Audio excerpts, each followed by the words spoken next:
Aplauda o nome santo do Senhor Jesus.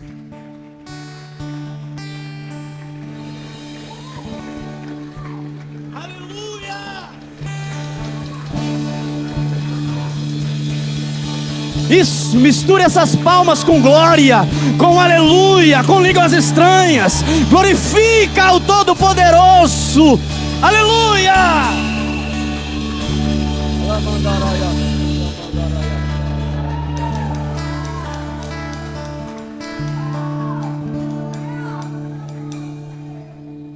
Aproveitando que os irmãos estão sobre os seus pés, por gentileza, você que trouxe pode, abra sua Bíblia comigo, livro do profeta Isaías.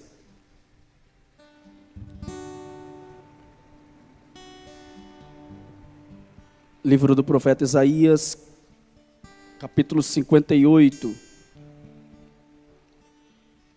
a partir do versículo 11.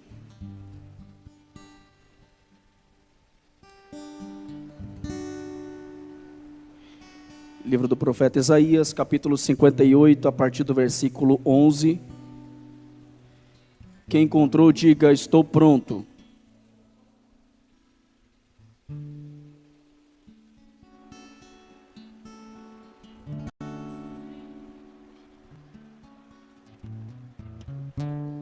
Diz assim: e o Senhor te guiará continuamente, e fartará a tua alma em lugares secos, e fortificará os teus ossos, e serás como um jardim regado, e como um manancial cujas águas nunca faltam. Eu vou repetir isso aqui, e se você crer nisso, você recebe. E o Senhor te guiará continuamente, e fartará a tua alma em lugares secos, e fortificará os teus ossos, e serás como um jardim regado, e como um manancial, cujas águas nunca faltam. Você que recebe isso, glorifica o nome santo do Senhor, tome o seu assento aplaudindo, exaltando aquele que é digno de toda honra, todo louvor, toda glória, toda adoração.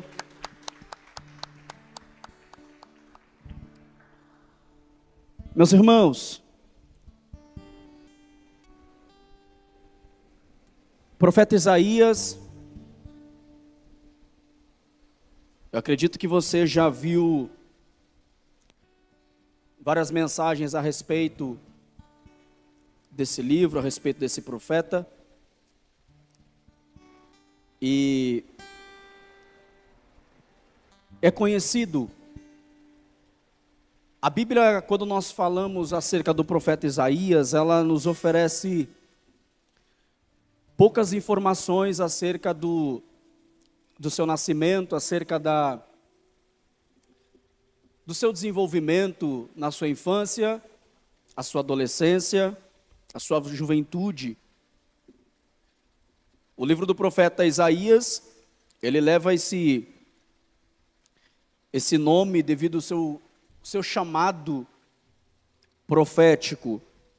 E se você for parar para observar, a Bíblia ela não nos traz detalhes sobre a infância do profeta Isaías, e é bem verdade que seria interessante você buscar alguns materiais talvez complementares para você entender um pouco mais, mas a Bíblia Sagrada, ela vai mencionar para nós acerca do profeta Isaías a partir do seu chamado, e ela começa a detalhar para nós e contar a partir da sua chamada.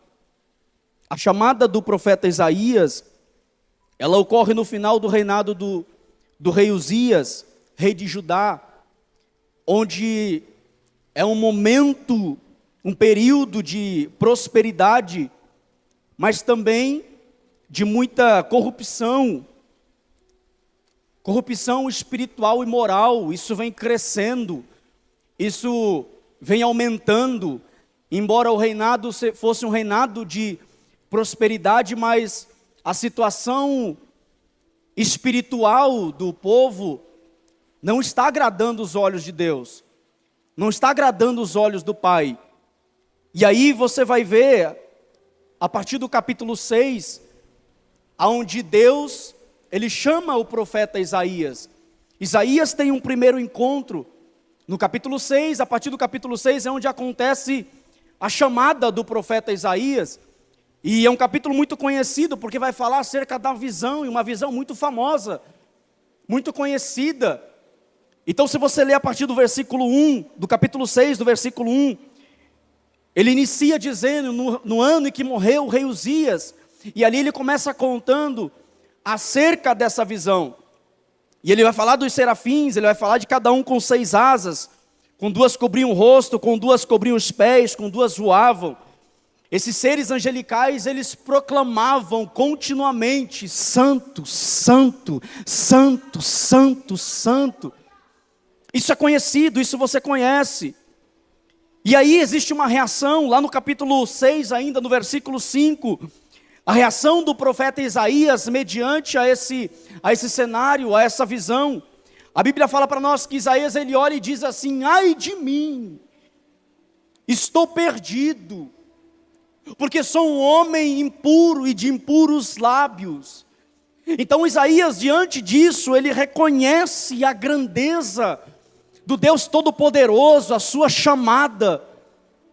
E aí ele se dobra, se prostra e diz: ai de mim, que sou homem de lábios impuros.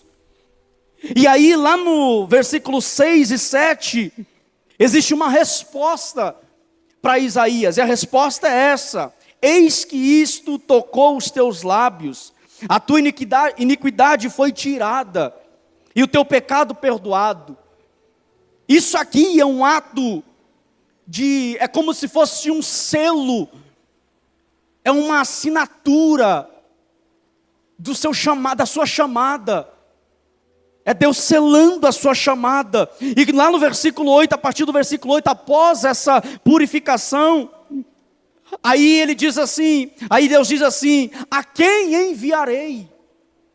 E quem há de ir por nós? Nesse momento, mediante a essa situação, a esse cenário, a Bíblia diz que Isaías, agora depois dessa visão, nesse momento, ele está pronto para atender a sua chamada. Ele está pronto e disposto para cumprir um chamado. Ele está pronto, disposto para avançar a sua chamada. E aí ele olha e diz assim: eis-me aqui, envia-me a mim. Eis-me aqui, envia-me.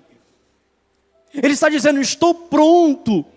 Depois de uma visita do próprio Deus, depois de uma purificação, de um selo, de uma confirmação da sua chamada, agora ele está disposto, ele está convicto de que a sua chamada é uma chamada que vem do próprio Deus. Então ele diz: eis-me aqui. Portanto, esse chamado de Isaías, ele começa oficialmente, formalmente, ou melhor dizendo, a partir do capítulo 6. E quando nós lemos o livro de Isaías, ele pode ser dividido em algumas partes. Se você pegar do capítulo 1 ao capítulo 39, você vai ver que essa parte ela é atribuída ao profeta Isaías. E esse momento aqui, o contexto dele é justamente no período antes e durante o cerco assírio de Israel e Judá. Então isso acontece antes e durante.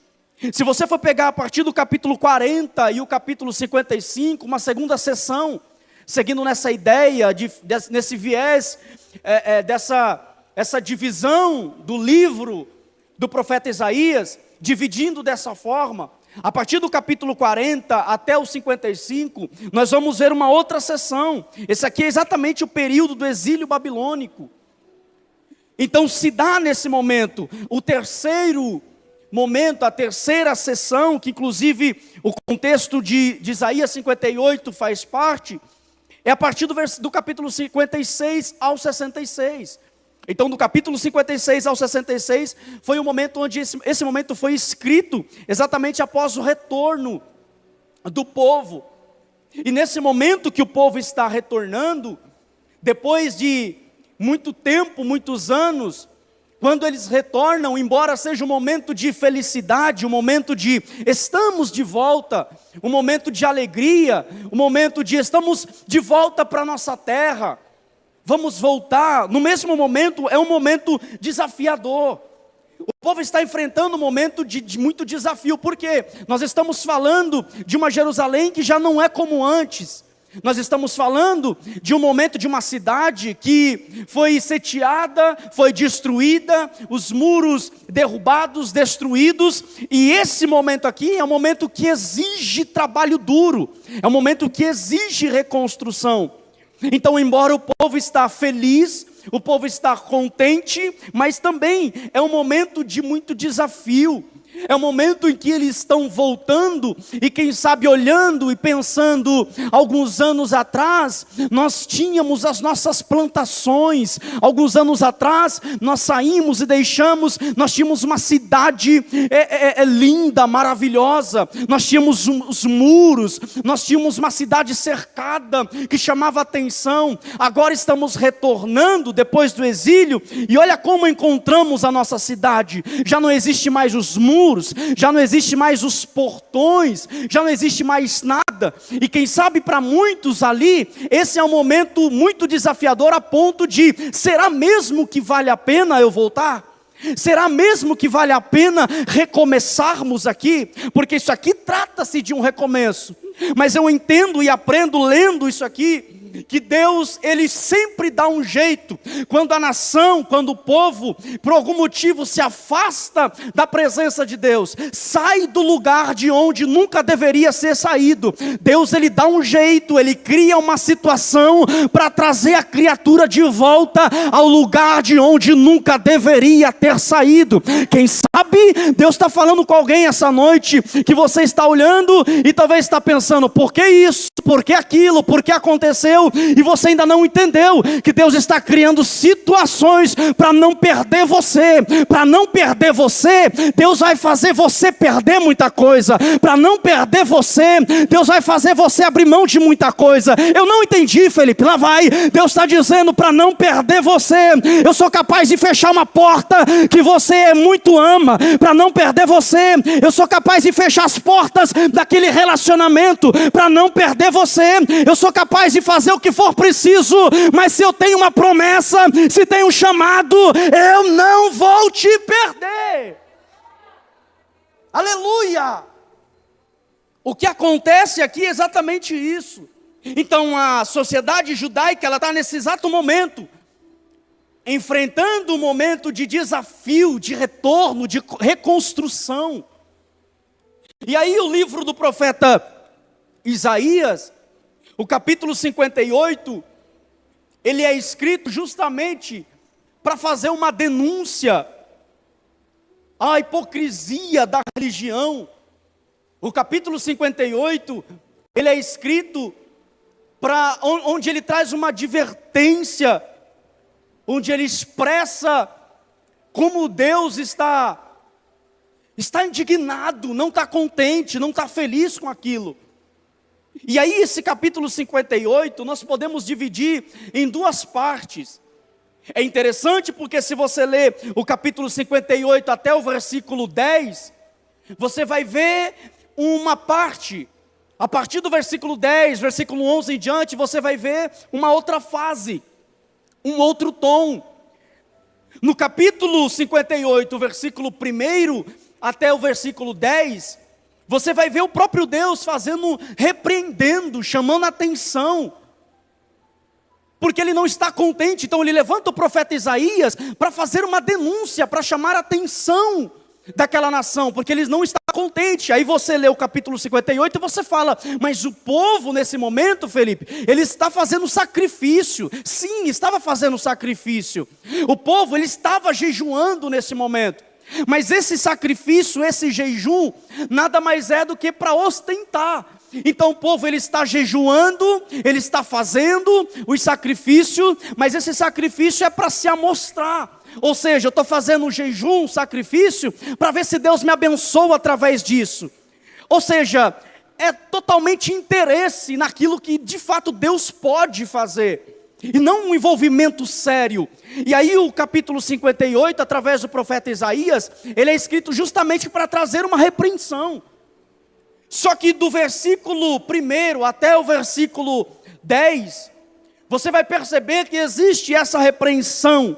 Ele chama, nessa primeira parte, a atenção do povo. E aí, a partir do versículo 10 em diante, você vai ver Deus fazendo algumas promessas. Então esse capítulo 58, esse livro, o capítulo 58, é um livro de promessas. É um livro onde Deus chama a atenção, onde Deus disciplina, onde Deus fala, onde Deus repreende, mas é um Deus também que faz promessa para o seu povo. Por quê, Felipe? Porque Ele é um Deus Pai, um Pai todo-poderoso, amoroso, e Ele faz promessa para esse povo.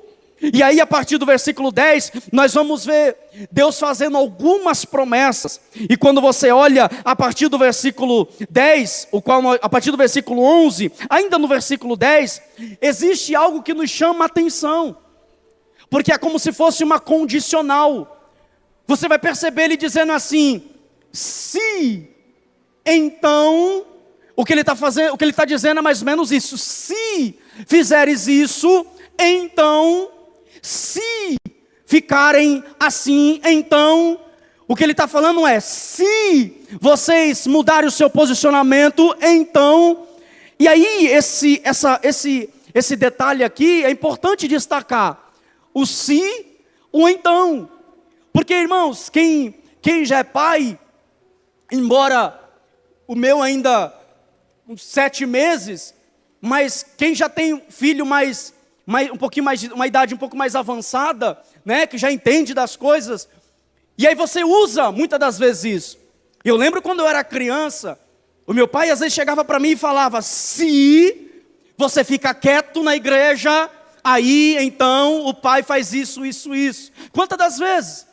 Vamos para um lugar, para a casa de alguém, se você se comportar, então o pai e a mãe faz isso. Então existe isso. Então com Deus, Deus é Pai, Deus é o Todo-Poderoso.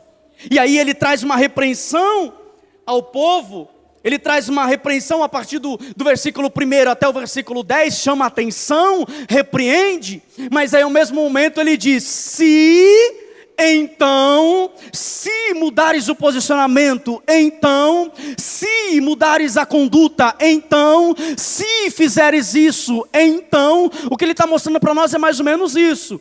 O se é de você, o se é meu, agora o então é dele. Ou seja, se orardes mais, então eu abrirei os céus. Se jejuares mais, então eu rasgarei os céus. Se me adorares, então, ele está dizendo, se ficar na posição, se você crer, se você acreditar, o então deixa comigo, porque eu resolvo. O então eu rasgo o céu, e tudo aquilo que foi prometido, eu sou Deus fiel para cumprir. Tem alguém que recebe isso?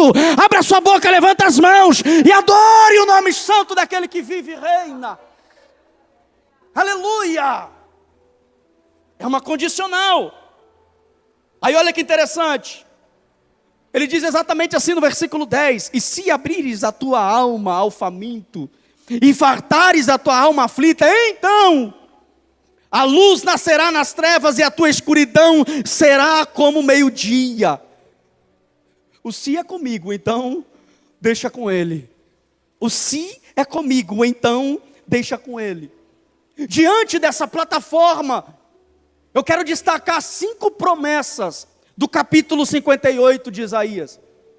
O versículo que nós lemos, especificamente o versículo 11, eu quero trabalhar e chamar sua atenção, eu quero analisar com você as minúcias, os detalhes de cada uma dessas frases. Existe promessa feita por Deus aqui. Qual é essa promessa? Qual é a primeira promessa que Ele faz para nós? Aí Ele inicia dizendo: e o Senhor te guiará continuamente. E o Senhor te guiará continuamente. Irmãos, se você pegar isso aqui, e o Senhor te guiará continuamente, e o Senhor te guiará continuamente. Se você pegar e o Senhor continuamente te guiará. E o Senhor te guiará continuamente.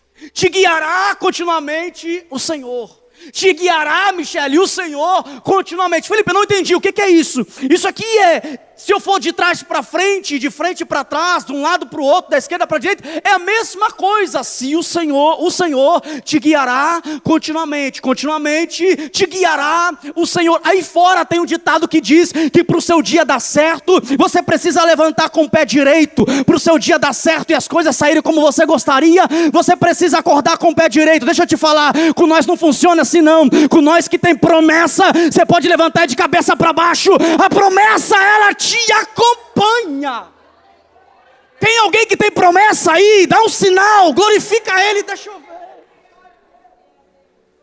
Porque nós somos guiados pela palavra, existe uma promessa. E o Senhor te guiará continuamente. Felipe, que Senhor é esse que me guia continuamente? Quem é esse? Que Senhor é esse que me promete guiar? Que me guia quando, Felipe? Continuamente. Que me guia em que cenário, em que época? Sempre, continuamente. Porque o que é continuamente? Continuamente é algo interrupto. Continuamente é algo que perpetua. Continuamente, não tem interrupção. Não tem quebra. Quem é Ele? Que me guia continuamente. O que é continuamente? Sempre. Eu sou guiado sempre. Irmãos, por que continuamente? Por que sempre? Porque Ele é. Ele é. Se alguém chegasse, talvez alguém chegasse e perguntasse assim: quem é Ele que guia continuamente? Por que continuamente? Porque Ele é o Todo-Poderoso, Ele é. E quando eu falo que Ele é de eternidade a eternidade. Se alguém chegasse e perguntasse para Ele, como é esse negócio de guiar continuamente? Espera aí que eu vou te explicar. Vou chamar minha filha aqui. Ah é? Deus tem filha? Tem. Quem é a filha? A eternidade. Aí a eternidade chega: Pai, por que tu guias continuamente? Porque o Senhor é. Porque é o Deus Todo-Poderoso. Porque o Senhor é de eternidade a eternidade. Olha que interessante isso aqui. Isaías 9:6 diz: porque um menino nos nasceu, um filho se nos deu, e o principado está sobre os seus ombros, e se chamará o seu nome Maravilhoso, Conselheiro, Deus Forte, Pai da eternidade, Príncipe da paz. Eu vou repetir até você entender isso aqui. Ele é Conselheiro, Deus Forte, Poderoso, Pai da eternidade, Príncipe da paz. É de eternidade a eternidade. Nunca existiu nada antes dele, ninguém antes dele, nem depois dele. Ele é. Aleluia! Ele é. Agora olha para cá. Ser guiado implica naquilo que Jesus disse: quem quiser vir após mim, negue-se a si mesmo, tome a sua cruz e siga-me. Tem um certo problema, não sei se essa seria a melhor palavra, mas ser guiado, quando você decide ser guiado por alguém, você precisa entender que você já não anda mais segundo as suas vontades. Ser guiado por alguém implica dizer que agora tem alguém que decide por onde você vai passar. Por quê, Felipe? Porque evangelho é isso aqui. A liberalidade de aceitar é sua, de seguir é sua, Mas a partir do momento que você decide seguir, você precisa entender que você já não anda mais aonde você quer. Alguém vai guiar os seus passos. Isso é evangelho. Uma certa feita, Tomé olha para Jesus, enquanto Jesus está falando com seus discípulos e diz: não turbe o vosso coração, credes em Deus, também crê em mim. Na casa de meu pai há muitas moradas, e se não fosse assim não vos teria dito. Vou preparar um lugar, e quando eu for, tiver tudo pronto, eu vou voltar para buscar, para que onde eu estiver, vós estejais também. Aí ele diz assim: vocês conhecem o caminho? Tomé olha e diz: Senhor, não conhecemos o caminho? Aí ele diz: Tomé, eu sou o caminho, a verdade e a vida, e ninguém vai ao Pai senão por mim. Ele é. Irmãos, ser guiado. Eu não sei se você já foi guiado por alguém ou você já guiou alguém, mas ser guiado por alguém é um pouco até complicado. Por quê?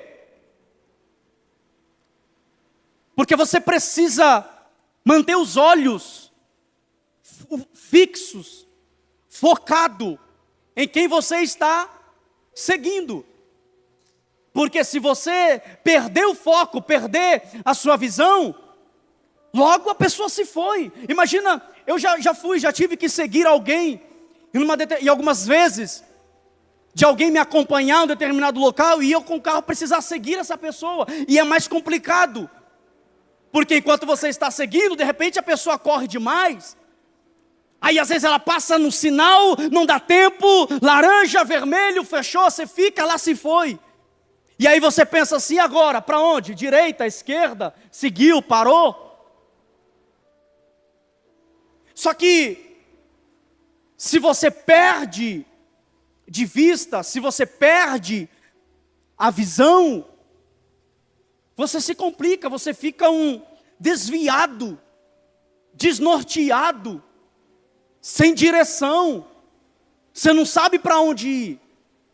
Quando você está com o GPS, por exemplo, o que ele faz? Ele altera a rota, ele atualiza.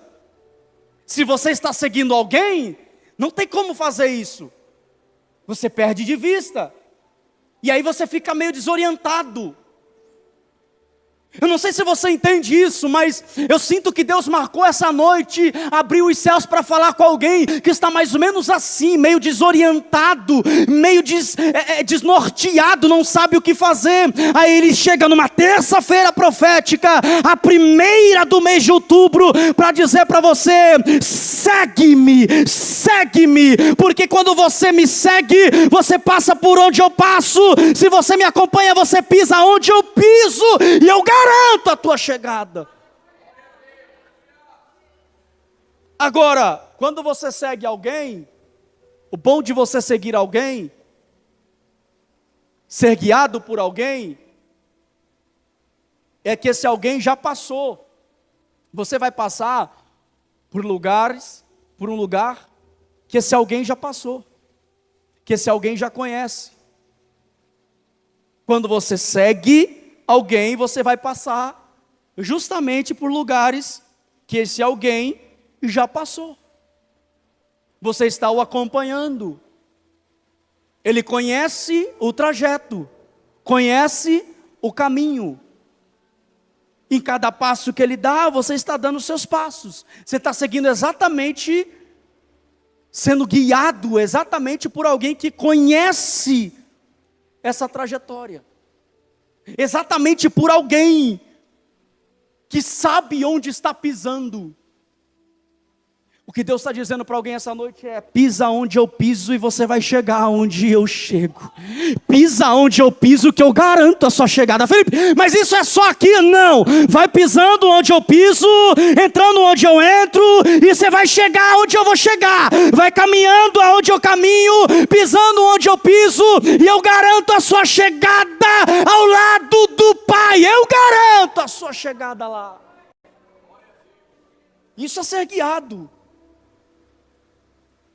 Segunda promessa: fartará a tua alma em lugares secos. Irmãos, Deus é terrivelmente. Gente, isso aqui é doideira para nós. Ele inicia dizendo: e o Senhor te guiará continuamente, fartará a tua alma em lugares secos. Porque aqui gera um questionamento mais ou menos assim: o Senhor me guiará continuamente. Ok, legal. Mas guiará continuamente para onde? Que lugar? Tô legal. Serei guiado. Vou seguir, mas para onde? Onde é que Ele vai me levar? Só que Deus é tão maravilhoso, que Ele nos conhecendo, Ele sabe, que se tivesse apenas assim, e o Senhor te guiará continuamente em lugares secos. Irmãos, na hora, você ia falar o quê? Não. Lugares secos? Não. O Senhor me guiará? Não. Será que é o Senhor mesmo falando isso aí? Sei não. Lugar seco, não. Por quê? O que a gente pensa de lugar seco? O que é lugar seco?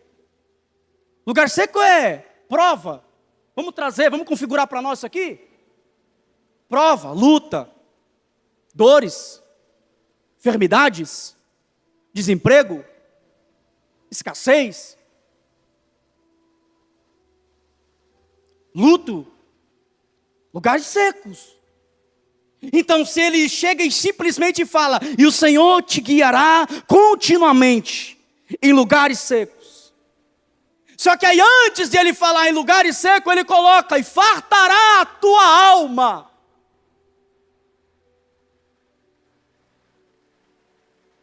Ô Ricardo, escassez e fartura não combinam. Fartura e escassez não é um extremo, outro extremo. E o Senhor te guiará continuamente e fartará a tua alma em lugares secos. Só as mulheres, presta atenção nisso aqui. Imagina que um dia o seu esposo chegasse e falasse assim: eu vou te levar no shopping hoje. Só que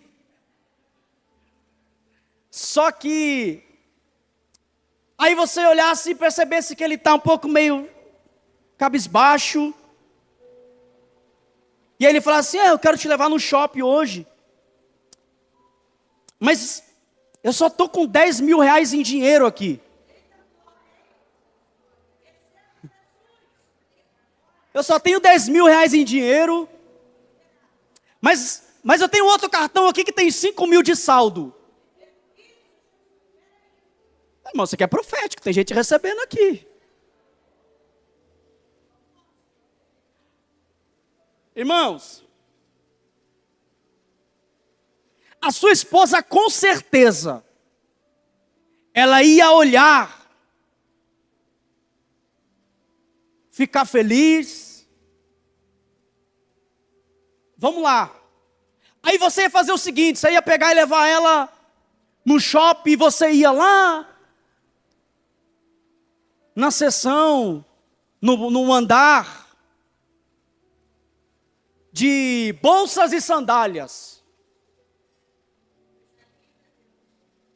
Irmãos, eu tenho certeza, Tiago, certeza, que a sua esposa olharia para você sem sombra de dúvida, com toda a convicção, nos seus olhos, e diria: amor, eu não preciso de nada. Só os homens falem amém. Irmão, se isso acontecer, Os cavaleiros do Apocalipse estão vindo, é fim do mundo, vai acabar. Só que o que acontece? Você está levando alguém para aproveitar, para se fartar, num lugar que tem, um lugar de muitas coisas, muitas bolsas, sandálias. Ela ia ficar perdida naquilo ali. Então ela está num lugar, num ambiente que tem fartura e tem condição. Por quê? Porque quando é eu que convido alguém, eu preciso dar condição para esse alguém e garantir ela num lugar que tenha como ela usufruir. Isso sou eu. Eu preciso colocar a pessoa num lugar que tem fartura e dar condições para ela. Isso é comigo. Com Deus não. Com Deus ele vai no lugar seco, no deserto e diz fartura. Ele chega no lugar seco, onde não tem nada e diz fartura. Por quê, Felipe? Porque comigo eu preciso ter para então dar. Ele não, ele é o Deus Todo-Poderoso que cria e a provisão chega antes. Todas as vezes que Deus te colocar num lugar de dificuldade, num deserto, num lugar seco, saiba, existe uma provisão já sendo preparada. Esse é o Deus Todo-Poderoso. Lugar seco. Porque ele não precisa do lugar para fazer. Ele faz. Ele não precisa do ambiente para fazer, ele faz. Ele faz. Lugar seco. Felipe, existe algum exemplo? Existem vários na Bíblia. Mas um deles que me chama a atenção, que eu meditava nele essa tarde. A Bíblia diz que Pedro está preso. Irmão, olha o lugar seco. Prisão. Um lugar seco. Pedro preso. Alguém chega para Pedro e diz: Pedro, as coisas não estão boas não, né? Não. É o seguinte, o seu parceiro aí, Tiago, ó, já era. Foi decapitado. Ah, é? Foi, é? É, foi. E sabe o que eu preciso falar para você? Que amanhã cedinho é você. Ah, é? É. Olha o lugar seco. Prisão, parceiro de evangelismo, decapitado, a notícia ruim. Aí a Bíblia diz que ele faz o quê? Ele vai dormir. Alguém chega e diz: Pedro, lugar seco, Pedro. Você vai ser decapitado amanhã, Pedro. E você vai dormir? Vou. Me deixa eu dormir. Eu morro, mas não morro com sono. Deixa eu dormir. Pedro, eu acho que você não entendeu ainda. Eu imagino, me permita, pelo amor de Deus, eu imagino Pedro: eu posso fazer alguma coisa? Alguém dizendo para ele: não pode não. Então por que eu vou me preocupar? Eu estou aqui por causa dele, por causa do nome dele. Se eu tiver que ser, serei decapitado. Eu estou aqui a serviço dele, vou descansar. Aí a Bíblia diz que enquanto ele está no lugar seco, a fartura de Pedro já está sendo preparada naquela casa de oração. Enquanto elas oram, elas clamam, elas elevam a voz, clamando pela vida de Pedro. Aí alguém diz assim: mas quem buscou Pedro lá foi o anjo. A pergunta é: quem é que buscou o anjo? A oração busca o anjo busca Pedro. Oração busca o anjo busca Pedro. Eu não sei se você entendeu. Quando você levanta a sua voz e clama, é Deus dizendo assim: a sua oração buscando providência, o anjo manda providência. A sua oração busca o anjo traz providência. Aí, irmão, olha para cá. O anjo chega, Pedro, acorda, Pedro. Os portões já estão abertos, Pedro. Pedro acorda. Aí Pedro vai sair, o anjo fala, não, Pedro, não. Sandálias. Aí Pedro pega as sandálias, vai sair. Não, Pedro, túnica.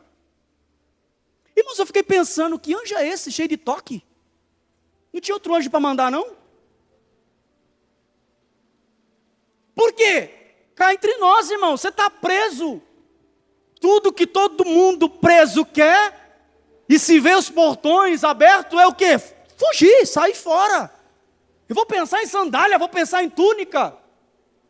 Aí Deus me fez entender, o Espírito Santo me fez, isso é você, mas quando sou eu que faço, eu sou Deus de detalhes, eu faço exatamente do jeito que precisa ser feito. Eu quero liberar algo de Deus para alguém essa noite. Deus está dizendo, aquilo que você pediu em oração, permaneça, porque eu vou fazer do jeitinho que você pediu, porque eu sou Deus de detalhes.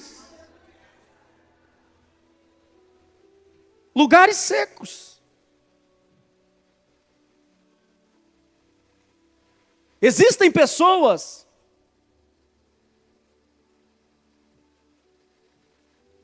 que têm talvez uma dificuldade de entender, que têm talvez uma dificuldade de entender o tamanho, a grandeza de um Deus todo-poderoso. Irmãos, nós só estamos aqui essa noite porque as tuas mãos nos sustentou, as tuas mãos permitiu, a tua vontade permitiu que estivéssemos aqui. Você tem noção do quão difícil foi seu dia, quão difícil foi sua semana, quão difícil foi esse mês que passou? Quem sabe você está aqui dizendo, eu passei por um triz. Deus está dizendo que por um triz nada, foi as minhas mãos que te sustentou, te guardou, mandou providência. Por quê? Porque eu sou.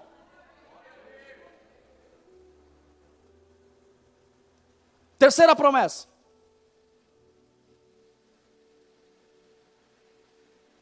Existem pessoas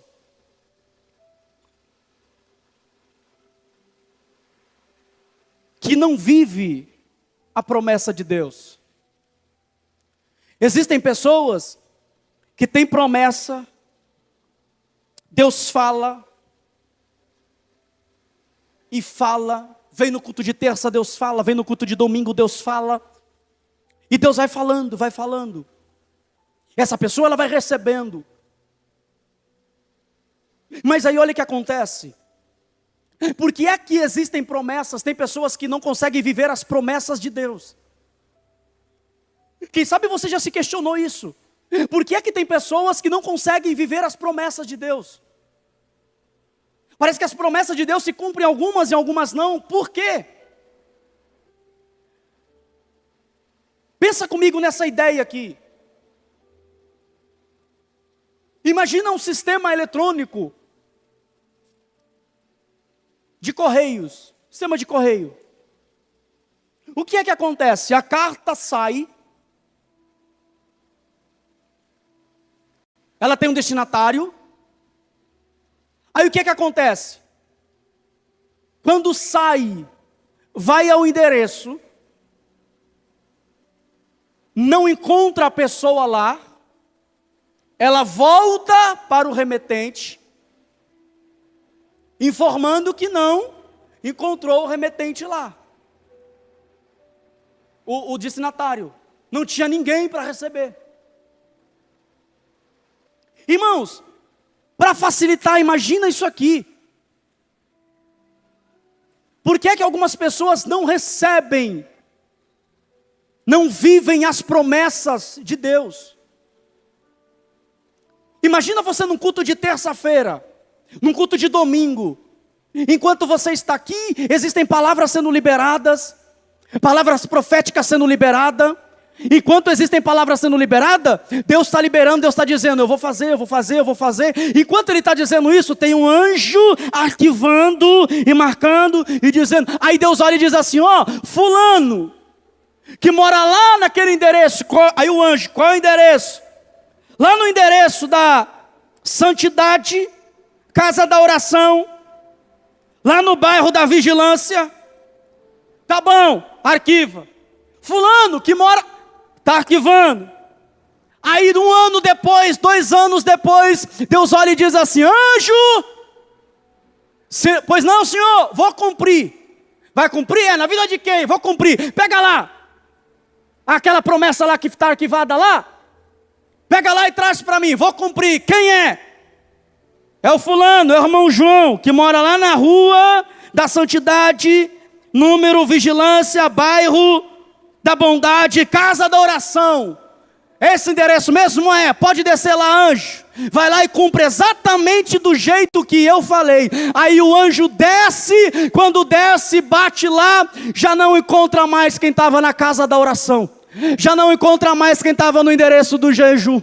Já não encontra mais quem estava no número da vigilância. O que é isso, Felipe? Deus está dizendo para alguém: eu tenho tanto para fazer, eu tenho tanto para cumprir, mas então aqui vai uma ordem: não saia do endereço, não mude o endereço. Quem sabe você há 1 ano, 2 anos está pensando em desistir. Você já orou, você já clamou, você já jejuou e você diz: sabe de uma coisa? Cansei de orar, cansei de jejuar, esse negócio se cumpre na vida de todo mundo, menos na minha. Aí o que é que você faz? Você sai daquele endereço, você muda de endereço, aí depois você diz: não, mas Deus não cumpre as promessas em mim. Cumpre, Ele mandou o anjo lá, Ele só não te encontrou no mesmo endereço. Você mudou de endereço e Deus está falando com alguém essa noite: não muda de endereço, não sai do endereço.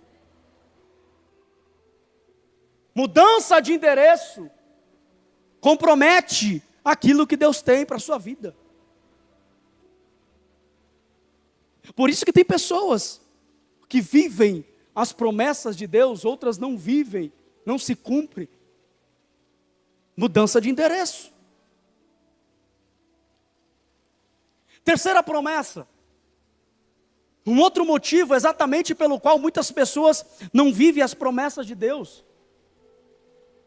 Qual que é, Felipe? Qual que é esse segundo motivo? Olha o que diz: fortificará os teus ossos. E fortificará os teus ossos. Então olha a sincronia. E o Senhor te guiará continuamente. Ok, estou sendo guiado. Deus está me guiando. Tá legal. E fartará a tua alma em lugares secos. Ok? Tem provisão de Deus, Deus está agindo, Deus está abençoando. Mas você percebe que tem pessoas que não avançam, não flui. Está seguindo. Deus manda provisão, mas não flui, não avança. Qual é o problema aqui? Estrutura. Fortificará os teus ossos. Ossos fala do quê? Estrutura.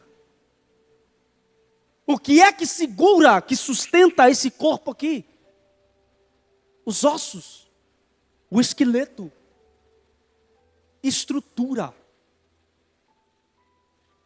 Aí ele diz: fortificará os teus ossos.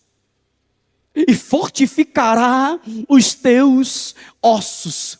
Deus às vezes até te guia, até te coloca no lugar de fartura, te traz provisão em lugares secos, mas você percebe que não flui, não vai, logo desaba tudo. O que? Falta de estrutura. Aí Ele trouxe você essa noite para dizer: eu estou fortificando os teus ossos, a sua estrutura. Eu estou fortificando os ossos da sua cabeça. Por quê, Felipe? Para você parar de ir pela cabeça dos outros. Irmãos, tem pessoas que vêm num culto como esse, vêm num culto de domingo e vêm todos os dias, todas as semanas, e está comprometido, mas aí sai 2 minutos, 5 minutos lá fora, um papo com alguém, pronto, já perde tudo, desacredita de tudo que foi liberado, porque vive pela cabeça dos outros. Deus está dizendo: eu vou fortificar os 22 ossos da sua cabeça, para você parar de andar pela cabeça dos outros, e abrir a sua mente para aquilo que eu tenho liberado para você. Eu não sei quem tem te guiado até hoje. Ó, falar de ossos é interessante, né? É tão interessante que José ele vai falar justamente isso, lá no livro do Gênesis. Ele diz, quando o Senhor o visitares, eu quero que recolha os meus ossos, e tirem daqui, levem consigo, não deixe os meus ossos no Egito. Aí eu parei para pensar nisso aqui, eu pensei assim, o que José estava dizendo, é mais ou menos isso aqui, Egito, nem morto, não fico aqui nem morto, quando eu morrer pega os meus ossos, tira daqui. E aí o que acontece? Se você for estudar sobre o corpo humano, e aí você vai se aprofundando,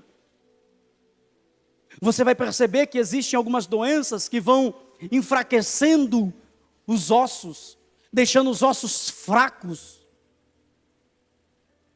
Qualquer coisa quebra. Qualquer coisinha é o suficiente para quebrar. E aí você está no momento sendo guiado por Deus, Deus está dando fartura em lugares secos, só que você não tem estrutura. Aí o Espírito Santo me leva a pensar quando Jesus está de braços abertos lá no Calvário, o seu corpo chicoteado, o seu corpo, a sua pele, a sua carne é rasgada, ele é cuspido, sofrendo dores terríveis. Aí eu lembro quando o salmista ele diz assim, e nenhum dos seus ossos serão quebrados, e nenhum dos seus ossos irmãos, o que Deus está dizendo é, essa fofoca pode até rasgar sua carne, você pode até ser rasgado pela calúnia, e a igreja, Felipe, a igreja pode até ser rasgada por uma mentira, por uma calúnia, por uma pedrada, por um ataque, mas na estrutura da igreja ninguém mexe, na estrutura da sua família ninguém mexe, na estrutura do seu ministério ninguém mexe. Deus está liberando algo dos céus para alguém. Eu estou fortificando os seus ossos, te dando estrutura para garantir a tua chegada. Estrutura. Quarta promessa. Serás como um jardim regado. O Senhor te guiará continuamente e fartará a tua alma em lugares secos. Fortificará os teus ossos e serás como um jardim regado. Irmãos, jardim regado significa, sabe o que? Jardineiro todo dia. De longe você percebe quando o jardim ele é bem regado. Quem tem jardim sabe do que eu estou falando. De longe você bate o olho e você sabe por conta do quê? Por conta das flores, do florir, por conta das suas folhas revederjantes. E quando você chega perto, você nota que ele é bem regado por conta da terra úmida. Aí você olha e diz, esse jardim é bem regado. Tem jardineiro todo dia. E quem sabe eu estou pregando para alguém aqui que o jardineiro já passou aí hoje. Eu estou pregando para alguém aqui que o jardineiro já visitou você hoje. Quem sabe você estava apagado, você estava apagada, mas aí o Senhor marca essa noite para dizer para você, você vai voltar a florir, você vai voltar a florir, você vai voltar a florir. Só que jardim regado, quando tu tem jardineiro, o jardim está bonito. E quanto mais o jardim está bonito, mais pessoas atacam. Pedradas. Pedradas. Jardim regado atrai pedradas.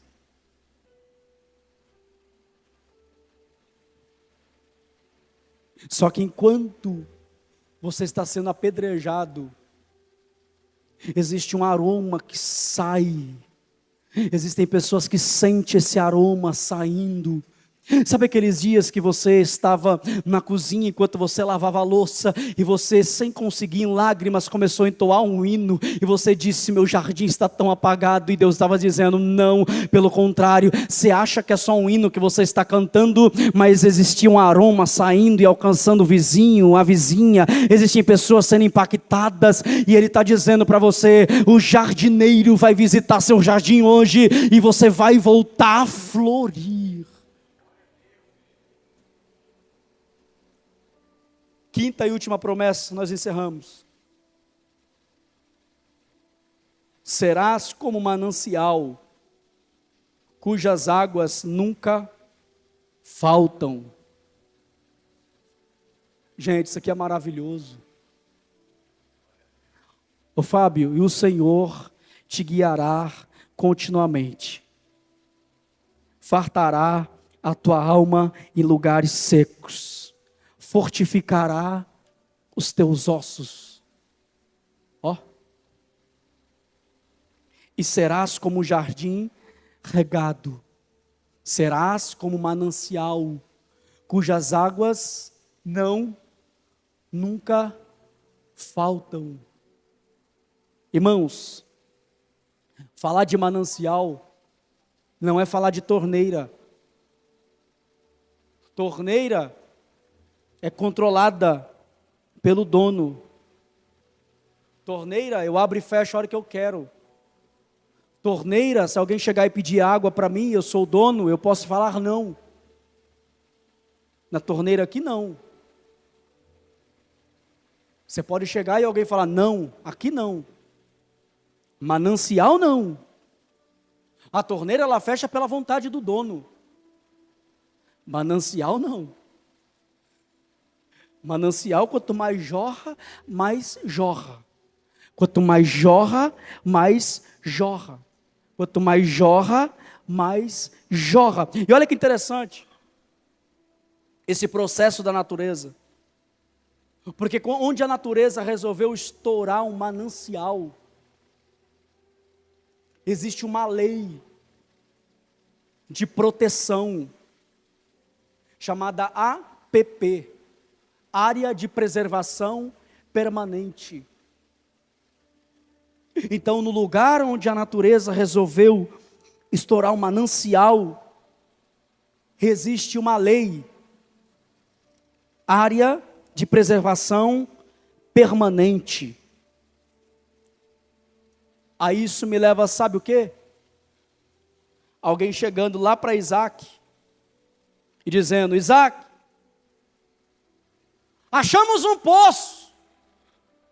Ah, é? É. E aí? E aí que Abimeleque entulhou. Aí de repente alguém chega de novo e diz: Senhor Isaac, oi, achamos mais um poço. E aí? E aí que Abimeleque entulhou. Aí pela terceira vez: Senhor, achamos mais um poço. Aí o Senhor diz assim: chama Abimeleque lá. Aí imagina o servo olhando, falando: ih, agora vai dar ruim. Agora o Senhor ficou bravo. Porque todo poço que abre, Abimeleque vai lá e entulha. Todo poço que abre, Abimeleque vai lá e entulha. Aí ele chama e fala assim: chama Abimeleque. Está aqui, Senhor. Faz o quê? Faz um banquete. Como é que é? Um banquete? Faz um banquete. Pronto, Senhor, está feito o banquete. E agora? Agora dá de comer. Dê de comer, Senhor, e agora? Agora pega os presentes, traz os presentes, presenteia-o.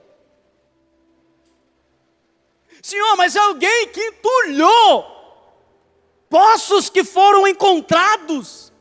Aí o Senhor chama alguém para abrir, e que entulhou os poços, para presentear, para dar um banquete, para dar de comer. Mas não para só por aí não. Faz o que então? Aí ele o abençoou. Irmãos, se é eu e você, começou a querer atrapalhar a nossa trajetória, dificilmente você vai ter essa ação aqui.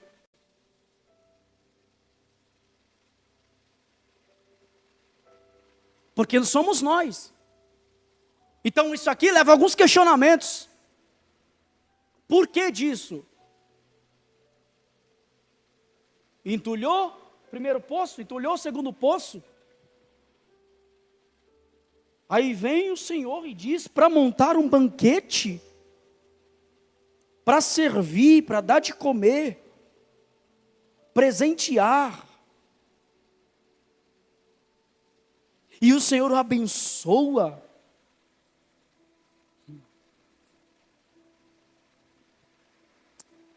Aí depois que ele abençoou, alguém chega para o Senhor Isaac e diz assim: Senhor! Aí Isaac: que foi? Achamos mais um poço. Ah, é? Aí alguém, quem sabe, olhando e dizendo assim: ih, vão entulhar. Só que aí ele olha e diz: não, esse aqui é de água viva, pode jogar qualquer coisa lá que não entulha, quanto mais joga, mais ele jorra, é de água viva. Deus está dizendo para alguém essa noite: serás como um manancial, por mais que tente entulhar, jogar pedradas, sujeiras, eu sou Deus que vou fazer você continuar jorrando água viva. E o que é isso aqui?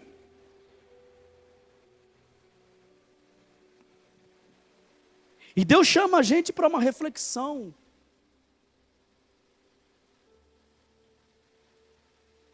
Porque alguém que tentou atrapalhar a sua vida, alguém que tentou entulhar, alguém que até entulhou alguns poços. E Deus está dizendo: eu vou te apresentar novamente. Alguém que entulhou alguns poços na sua vida. Só que alguém vai bater lá. E se fosse torneira, você ia dizer assim: não. Alguém vai bater lá, na sua porta, e falar assim: tem como orar por mim? E aí você vai olhar e pensar no que aconteceu. E se fosse torneira, você diria: tem água, mas aqui não. Tem água, mas aqui não, está fechado. Eu sei que eu errei, eu sei que eu falei com você, mas tem como você me ajudar? Se fosse torneira, você diria: não. Torneira está fechada, não tem não. Mas aí Deus está dizendo: eu vou te apresentar novamente. Você será como um manancial. Alguém vai chegar lá e quem sabe você vai olhar: foi difícil. Alguém vai dizer: eu fiz você sofrer, eu fiz você chorar, eu fiz o que eu não devia ter feito, eu falei de você aquilo que eu não devia ter falado, eu fui onde não devia, mas pelo amor de Deus eu preciso, me ajuda. A resposta vai ser essa: pode vir, aqui é um manancial, está jorrando, quanto mais jorra, mais jorra. Tem alguém que é manancial? Levanta as mãos, abra sua boca e adora este Deus. Aleluia. Se coloque de pé, eu quero orar por você.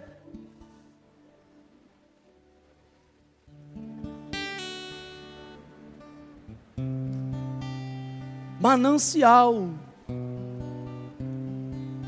Eu fico pensando se na natureza existe uma lei que protege, existe uma lei federal. Imagina a lei celestial que te protege, que te guarda, que te blinda. Se existe uma lei natural, federal, humana, Imagina a lei celestial, sobrenatural, que está com tuas mãos, com as mãos estendidas sobre a sua casa, estendidas sobre a sua família, estendidas sobre os seus negócios. E é por isso que você está aqui essa noite, é por isso que você veio adorar essa noite, é por isso que você está se movimentando essa noite, é por isso que você levanta as mãos essa noite, é por isso que você glorifica essa noite, porque existe uma lei que protege, lei de preservação permanente. Essas promessas, elas irão perpetuar sobre a sua vida. Tem alguém que acredita nisso? Levante as mãos. Essas promessas irão perpetuar na sua vida.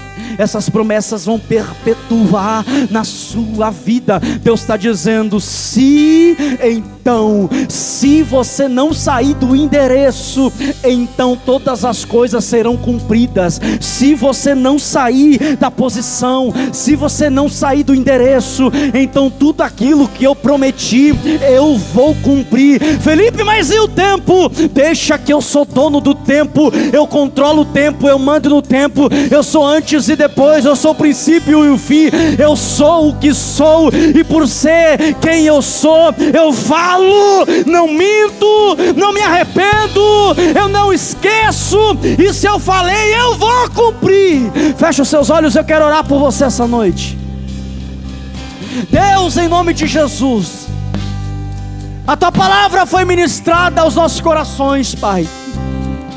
Em nome de Jesus, Deus, eu acredito nesta promessa, eu acredito nessas promessas, as promessas que foram liberadas sobre as nossas vidas, Pai, que sejamos guiados pelo Senhor, direcionados pelo Senhor, Deus, em nome de Jesus, Pai, nos lugares secos, nos lugares árduos, Pai, nos lugares tristes, nos lugares escuros, nos lugares de solidão, nos lugares de dores, Pai, nos lugares aonde não encontramos a mão amiga, nos lugares aonde não encontramos o ombro de alguém, Senhor, que o Senhor possa tornar esse lugar como um lugar farto, trazer fartura, encher a nossa alma de fartura. Deus, em nome de Jesus, fortifica os nossos ossos, a nossa estrutura, Pai, a estrutura do nosso ministério, da nossa casa, fortifica,